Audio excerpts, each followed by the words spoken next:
Recently, my mother-in-law invited me on a trip to visit her sister in Georgia. While we were there, we took a trip to the Chattooga River to do my newfound favorite activity. In order to stay safe on the rapids, you need to first be informed about certain things before you go whitewater rafting. The intensity of the rapids are going to be directly reflected on Mother Nature. The rapids are graded 1 to 6, 1 being basically smooth sailing, little to no rocks, and little to no maneuvering. 6 being almost suicidal to where your raft might be able to get through, but there's really no chance that you'll be on your raft at the end. We went up to a grade 5, which means that there was white water, there was a lot of rocks, and there was a lot of precise maneuvering. If there has been a period of high rain, the water levels will be high, there will be less rocks exposed, but the rapids will be a lot faster than normal. We went when there was a period of low rain, so there was a lot lower water level and a lot more rocks that we had to maneuver around. Because there is a chance that you may face obstacles, you need to first be prepared for if you do fall out of the raft. Before you begin your whitewater adventure, there are safety precautions that you need to take. You need to wear a flotation device or a safety jacket and make sure it's tied around you so it doesn't do what they call the turtle effect and go up to your chin when you're trying to swim. Another thing that you need is a helmet. You need to make sure it is strapped and it is tied on your head so that it won't slide forward and cover your eyes when you're trying to paddle. Another big thing that you need to remember is to wear closed-toed shoes. Don't wear flip-flops and don't wear sandals because if you do fall out, you'll need to push your feet in front of you to take the impact in case you do hit a rock.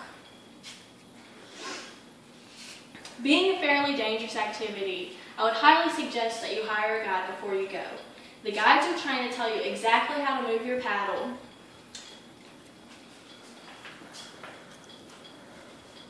This is the standard whitewater rafting paddle. This is what they call a T-bar.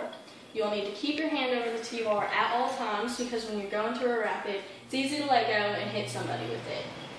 The movements for the paddle are fairly simple. Forward 1, forward 2, and all forward. When they say forward 1, it's pretty self-explanatory, but you just go forward once.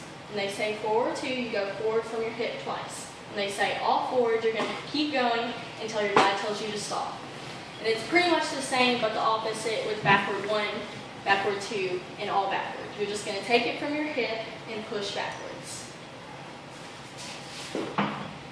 Now that you know the paddle movements, we can move on to how to position your body in the raft. The leg that is closest to the side of your raft needs to go into one of these pockets so it can secure your body inside of the raft. You will need to sit on the side and put your other free leg towards the middle of the raft. Your guide will tell you to lean in, and at that point you will put all your weight on this leg towards the middle of the raft. There is a high chance that you will be falling out. Then your guide may instruct you to get down.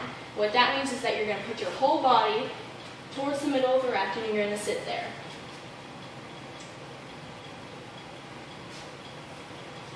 It may seem a little frightening, but I promise you it's one of the most amazing thrills that you will ever experience.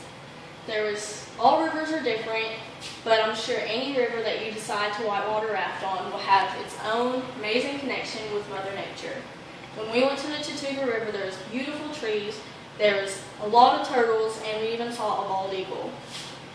At one point, we took our rafts and we put them on the side of the rapid and hiked up to this amazing waterfall. It looks like a screensaver on here, but I promise you that the picture does it no justice. If you love breathtaking views, spending time with your family, and sort of living on the edge, then I promise that you will like whitewater rafting too. If you follow these tips, it will ensure that you will have little to no chance of getting hurt.